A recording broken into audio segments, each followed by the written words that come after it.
জুমায় যাওয়ার আগে চেষ্টা করবেন সূরা কাহাফ যারা কোরআন তেলাওয়াত করতে পারেন 15 নম্বর পারা খুললে সূরা বনী ইসরাইলের পরে দেখবেন একটা সূরা আছে 15 পারার মাঝামাঝির দিকে 12 নম্বর পৃষ্ঠায় সূরাতুল কাহাফ।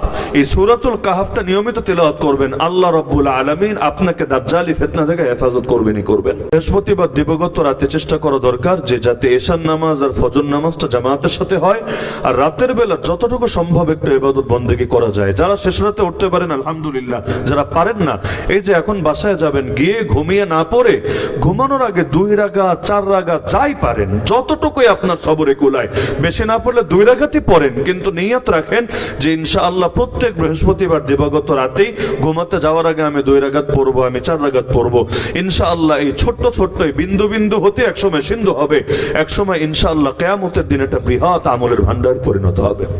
আর আগে করবেন সূরা কাহাফ যারা কোরআন তেলাওয়াত করতে পারেন 15 নম্বর পারা খুললে সূরা বনী ইসরাইলের পরে দেখবেন একটা সূরা আছে 15 পারার মাঝামাঝির দিকে 12 নম্বর পৃষ্ঠায় সূরাতুল কাহাফ।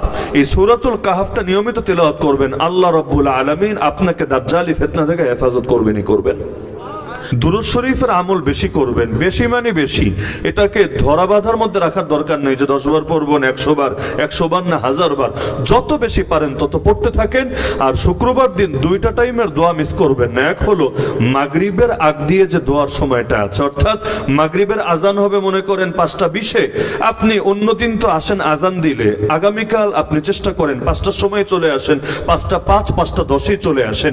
মাগরিবের আজানের আগের যে সময়টা, সূর্যাস্তের আগের যে সময়টা, এই টাইমে আল্লাহর কাছে যে দোয়া করবেন আশা করা যায় আল্লাহ আপনার দোয়া ফিরাবেন না, আপনার দোয়া কবুল করবেনই করবেন।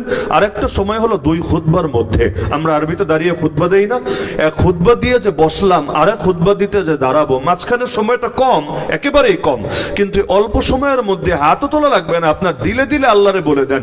যদি চিন্তা করেন যে কি রেখে কি বলবো, তাহলে আল্লাহকে এটা বলে দেন, হে আল্লাহ আপনার নবী আপনার কাছে যত কল্যাণ চেয়েছে আমিও চাচ্ছি সর্বময় কল্যাণ আমাকে দিয়ে দেন, আর আপনার হাবিব আপনার কাছে যত ক্ষতি থেকে অকল্যাণ থেকে আশ্রয় চেয়েছেন আমিও আশ্রয় চাচ্ছি, সমস্ত অকল্যাণ থেকে আমাকে নিরাপদ রাখেন। ব্যাস হয়ে গেল, এক বাক্যের মধ্যে দুনিয়ার সব চলে আসলো। তো চেষ্টা করা দরকার ইনশাআল্লাহ।